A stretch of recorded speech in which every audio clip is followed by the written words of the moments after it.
The title of my talk is From Population 485 to Eastern Standard Tribe, and that title comes from a couple of my favorite books. Population 485 by Michael Perry is a Wisconsin writer who grew up on a farm, moved away, had a career, decided he wanted to be a writer, and returned to his hometown. And so the book is his memoir of reintegrating into his small town and bringing his citified ideas back to his hometown. Eastern Standard Tribe is by Cory Doctorow, and it's a sci-fi novel about a future where people don't associate with friends geographically, they associate with people based on the time zone that they work in. So everyone's become a remote worker, and say I live here in Kansas, I could be working on Greenwich Mean Time, and so my whole social tribe is Greenwich Mean Time, even though they're scattered all around the world.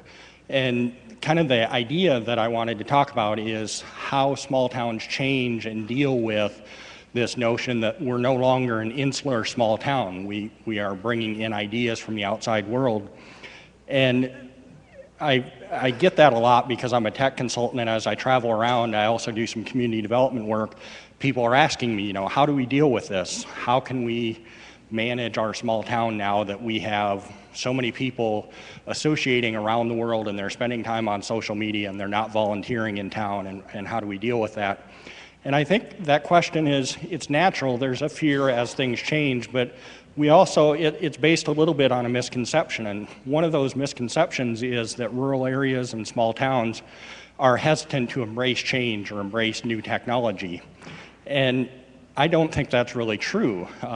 If you think about it, it's easy to forget that the steel plow was once cutting edge technology, and it was adopted because people saw a use for it. And we all know farmers that will go out and buy a new piece of equipment, and the first thing they do is they bring it home and get the welder out and get the plasma cutter out and modify the equipment to work the way they want to. So, in a small town, in a rural area, we're perfectly happy to adopt new technology. We just need to see the change for it, or the reason for it. The second kind of misconception is that all this is new with social media. That's what's finally bringing out all these outside ideas into our communities. And again, it's not a new thing. This has happened over and over and over to our small towns.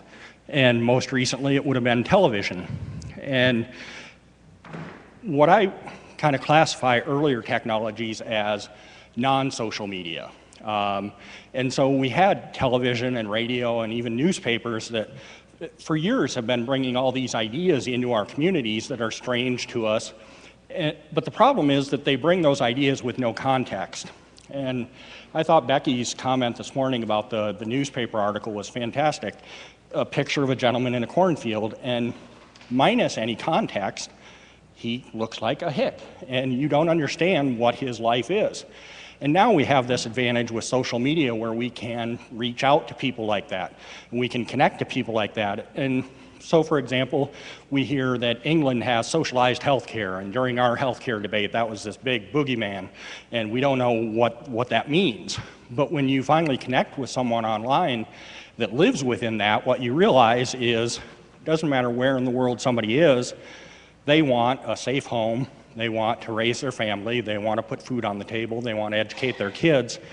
And so you start from that basis where we all have that commonality, and a lot of the fear goes away, and we can learn more about these things. So how does that manifest itself in the real world? You may have heard earlier this spring, we had a bit of a political explosion in Wisconsin. We had a governor that was new in office, and he initiated some legislation that essentially gutted public worker unions. Legislation was introduced on a Friday afternoon. It was scheduled to be passed the following Thursday. The whole idea was, we're not going to debate this, we're not going to talk about it, we're going to sneak it through in the dark of night.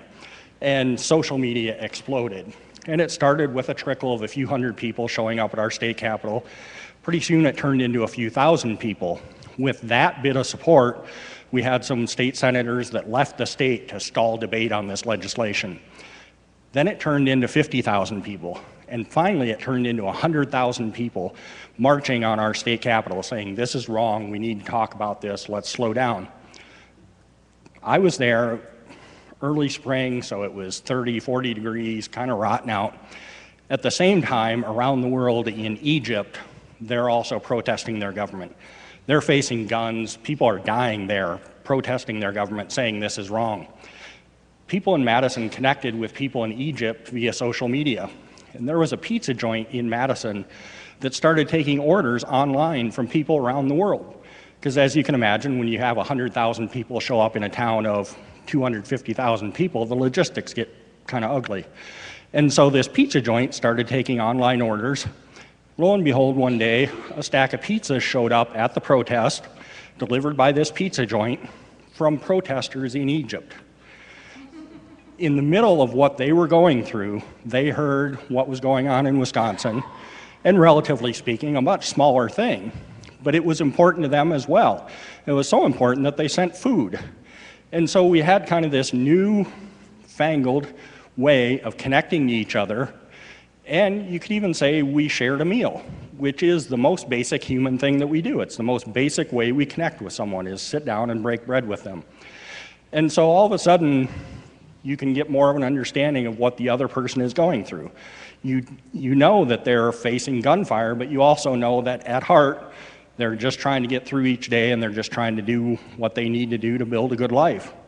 And so it really allows us, when we get into a big political thing especially, but really any kind of a hard situation, we talk about us and them. And that can be very detrimental, but we all do it. It's very natural. We kind of define our tribe. But with social media, when you start making these personal connections, you realize that you are able to define us however you want. And if you define us to be a sufficiently large number, then there's nobody left to be them. And we can kind of all be in it together. So that's a very helpful thing. And I think as people get used to using these technologies, we'll really see a change in how dialogue happens around kind of these big, hard issues. And so one last thing I want to leave you with, because I deal with a lot of people in small towns, rural areas, and the social media can be kind of intimidating. You know, we're used to sitting down face to face with people. My folks would be pretty typical in that even if they need work done or something, rather than pick up the phone, they just know, well, Bob will be here at such and such time, I'll stop and see him. You know, we're used to kind of that face-to-face connection.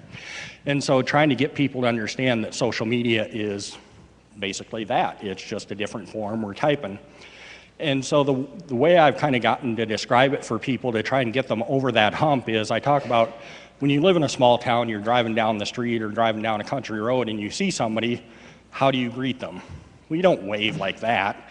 You know, that they would wonder what you're up to, what's wrong with you. Exactly, that means pull over. If you're driving along like this, you give them that.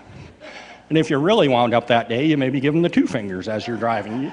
You don't even take your hand off the steering wheel, it's just, hi.